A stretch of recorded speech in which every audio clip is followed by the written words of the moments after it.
It's August, and that means we're in the midst of International Pirate Month. Ahoy there, this is Tim Geigel, historian and crew member of the Whydah Pirate Museum in West Yarmouth, Massachusetts. The Whydah Pirate Museum is joining our comrades at the Rogues Armada to bring you the tale of Black Sam Bellamy and the pirates of the Whydah Galley. Now, no discussion of the golden age of piracy would be complete without mentioning the Whydah Pirates. They were among the most successful, notorious, and fascinating sea rovers of that era. Numbering nearly 200 members at their peak, they captured over 50 vessels, struck fear into governors throughout the Caribbean, and amassed a fortune worth millions in today's dollars. Even more impressive is that they managed these feats without killing or harming a single captain.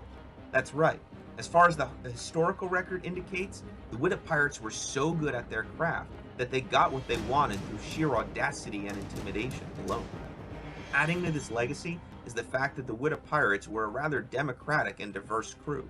The men aboard the Whydah were an eclectic group of British, Irish, French, Dutch, Swedes, North American and Caribbean colonists, mulattoes, Africans, and Native Americans. There was even a 9 or 10-year-old boy named John King who would adamantly join the crew. Regardless of their background, color, or religion, each of these crew members were entitled to an equal share of the spoils and an equal say in the crew's affairs.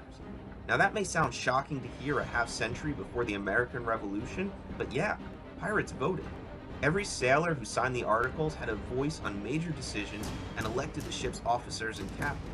Speaking of the captain, leading this colorful motley crew was 27-year-old Samuel Bellamy, who would enter the history books as Black Sam on account of his long black hair. The best records indicate that Bellamy was an Englishman who immigrated to Cape Cod sometime around 1713 or 1714. Local folklore suggests that while on the Cape, Bellamy fell in love with a beautiful girl from the wealthy Hamlet family and turned pirate in hopes of earning a fortune worthy of her hand in marriage.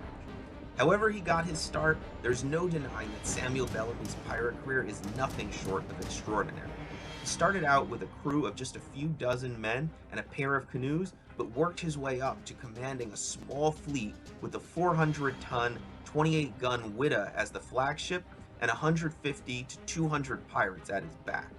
He sailed alongside and in some cases even surpassed pirate veterans and future legends like Henry Jennings, Charles Vane, Benjamin Hornigold, Oliver Levasseur, and even Edward Thatch, who's known commonly in households worldwide as Blackbeard. And as if the rise from nobody to infamy isn't impressive enough, he accomplished all of this in the span of little more than a year. Talk about a true pirate prince. So what happened to this dashing, daring young captain and his egalitarian crew? Well, unfortunately, the adventure of the Whydah Pirates ends disastrously. During the final leg of their journey, the pirate flotilla sailed northward along the coast of North America, bound for Cape Cod, where the legends say that Bellamy planned to reunite with his love. Upon reaching the Cape, however, the pirates encountered a fierce nor'easter on the night of April 26, 1717. Monstrous waves and howling winds forced the heavy, treasure-laden Whydah into the shallows where she struck a sandbar. The galley capsized and broke apart, scattering weapons, treasures, and drowned pirates into the sea. While the journey of the Whydah ended tragically for those who were on board that fateful night in April, that's not necessarily the end of the story. In 1984, nearly 3 centuries after she sank, coins and cannons from the wreck of the Whydah were discovered by a team of divers and archaeologists led by Cape Cod native Barry Clifford. The following year, in 1985, his team recovered the ship's bronze bell, which bears the inscription, "The Whydah Galley, 1716, and definitively confirmed that the remains belong to the legendary pirate vessel. For over 30 years, divers and underwater archaeologists have continued recovering artifacts from the wreck site so they can be preserved for future generations. Many of these relics, including weapons, tools, clothing, leisure items, and of course treasure, can be seen on display at the Whydah Pirate Museum in West Yarmouth. If you're interested in this story, I assure you there's plenty more to see and hear, so come on down. Thanks for listening. From all of us at the Whydah Pirate Museum and the Pirates and Rogues Armada, happy International Pirate Month.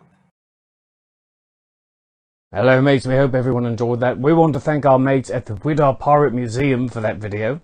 You can find them at www.discoverpirates.com or pay them a visit at the museum in Yarmouth, Massachusetts. If you happen to be in Massachusetts and on Cape Cod, It's something to see. You can see real pirate artifacts there, including the first authenticated pirate treasure ever discovered, which I definitely do not steal anything from.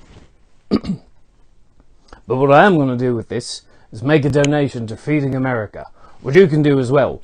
Click on the link in our description to make a donation on the page that we have set up with them. We even have a PayPal option, so it's nice and clean and relatively untraceable. And make sure to come back again tomorrow for another pirate video for International Pirate Month.